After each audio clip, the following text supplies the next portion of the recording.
ওরে ভাই আজকে আমার খুব চিন্তা ভাবনায় আমার দিনটা কাটতেছে। কেন গরুর কোনো খাবার নেই, কোনো এক মুঠো বিচুলি নেই আমার। বাবা কুসি হ্যাঁ? একটা কথা কব। কি কবা? কুসি আমার গায়ে দেওয়ার জামা কাপড় কিছু নেই, হ্যাঁ, এই একটা গেঞ্জি দিবা? গেঞ্জি নিবা? হ্যাঁ, শোন, আমার জ্বালার ফারে জ্বালাইস নি। টাকা দিলেও হবে না, গেঞ্জি বাবাদের টাকা দিলেও হবে না, পরে আমার কিনে কথা নেবো। শোন, আমার জ্বালার ফারে জ্বালাইস নি।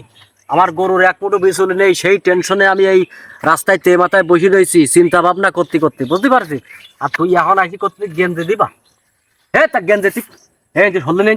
ও বাবা, তা তোমার জানা বিচুলি নেই, তা কি সে দেয় কি? আমার একটা গেঞ্জি চাচ্ছি, একটা গেঞ্জি দাও। শোন, আমার জন্য উঠতে নেন বুঝছে, তোর নাতি বাড়ি বলো কাতি ভাঙিয়ে হেরা দিবান বলো। চিন্তা ভাবনা বাঁচতে নিতে ও গেঞ্জি দাও, বাবা, জানবে না? কার কাছে চাচ্ছি জানছে স্যার স্যার। ও চাচা, হ্যাঁ, তা আমি গরিব মানুষ, আমি ভিক্ষুক, তা আমার পরে এরম গরম দিচ্ছা কেন? আমি চাইছি একটা গেঞ্জি। তাহলে একটা কাজ কর, আমি তোমার গেঞ্জি দিচ্ছি, আমার 2 মুঠো বিচুলি দাও। তুই বিক্রি করবি বাড়ি কত ধরে যাইয়ে, তুই পথে মাথায় আসি না আমার জ্বালাচ্ছেন কেন? এই যে শহর মাথা বলো মেলা গরম, আমার গরুর খাবার নেই, চিন্তা ভাবনায় আমার বলো মাথা বাস্টই যাচ্ছে। তাহলে গেঞ্জি তুমি দেবা না?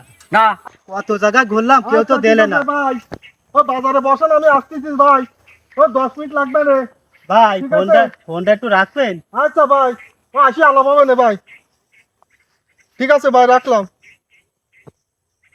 কি সমস্যা কি ভাই আপনার? ভাই আমি ভিক্ষুক, আমি কয়জনের কাছে চাইছি, আমার গায়ে দেওয়ার কিছু নেই, তাই এই পর্যন্ত কেউ দিতে পারেনি। গায়ে দেওয়ার কিছু নেই? না কোনো জামা কাপড় পোশাক আশাক কিছু না নেই? ভাই, কিছু নেই ভাই। কারণ আমার কাছে কি দাবি তাই একটু আপনাকে শুনতে চাই। এই আমার গায়ে দেওয়ার কিছু নেই, একটু গেঞ্জি মেঞ্জি দিলে হবে, আর টাকা পয়সা থাকলে দিতে পারেন, আমি পরে কিনে নেবো। যে কি ভাই এর ভিতর চাউল? চাউল। ও ভাই, হুম। আসলে কিছু মনে করবেন না ভাই। না ভাই, কিছু মনে করেন। করছি কি, যে আপনার মতো জন যুবক মানুষ আসি আমার কাছে একটা পোশাক চাচ্ছেন। আপনার বয়স আমার বয়স সেমই হবে, তো এইভাবে মানুষের কাছে হাত না পেতে নিজে কষ্ট করি টাকা উপার্জন করি একটা গেঞ্জি পোশাক কিনা যায়, ঠিক আছে? আসলে আমি আপনার বোঝানোর জন্য করছি। আপনার কি শারীরিকভাবে সমস্যা নাকি? হ্যাঁ ভাই, আমার একটু সমস্যা আছে, নাই তো এইসব কাজ করি বেড়াই। ও অসুস্থ? অসুস্থ। যাই হোক ভাই, আসলে আমরা সমাজে বসবাস করি, কেউ ধনী কেউ গরিব, কেউ পয়সাওয়ালা কারো পয়সা নেই, কেউ পাঁচতলা ঘর থাকে, কেউ মাটিতে ঘুমায়। এটা উপর আল্লাহর একটা পরীক্ষা। পরীক্ষা। হয়তো আপনার জায়গায় আমিও হতে পারতাম, ঠিক আছে? আপনি কিছু মনে করবেন না, না আপনার ভাই। আমি এই কথা বললাম তাই। তা বলছি ভাই, আমি তো আসলে দেওয়ার মতো আমু তেমন সামর্থ্যবান না, তবে আপনার আমি ফিরাবো না। আপনার কিছু টাকা দিচ্ছি, আপনি এই টাকা দিয়ে একটা পোশাক আশাক কিনে নিয়ে নেন, ঠিক আছে?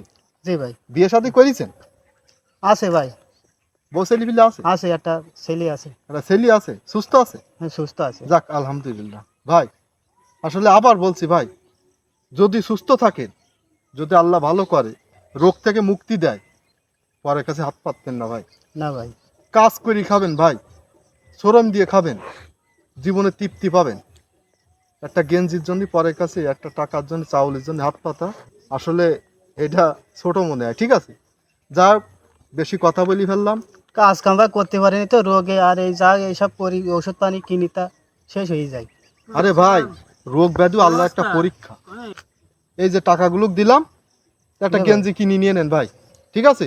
জি ভাই, কিনে নেব। আর ওই একটা কথা আবারও বলছি ভাই, জন যুবক মানুষ খাইটি খাওয়ার চেষ্টা করবেন, ঠিক জি আছে? ভাই, হুম। একটা জিনিস কি জানেন ভাই, আসলে ভিক করি, সাহায্য সেই, এগুলো করে জীবনে বড় হওয়া যায় না। জীবনে ভাই। বড় হতে গেলে পরিশ্রম করতে হবে, কঠোর পরিশ্রম, এবং নিজেকে প্রতিষ্ঠিত করতে হলে চেষ্টা চালাতে হবে, ঠিক আছে ভাই? জি ভাই। তো যান ভাই, তাহলে ভাই গেলাম কিছু মনে ভাই। করবেন না। না ভাই। ঠিক আছে, যান।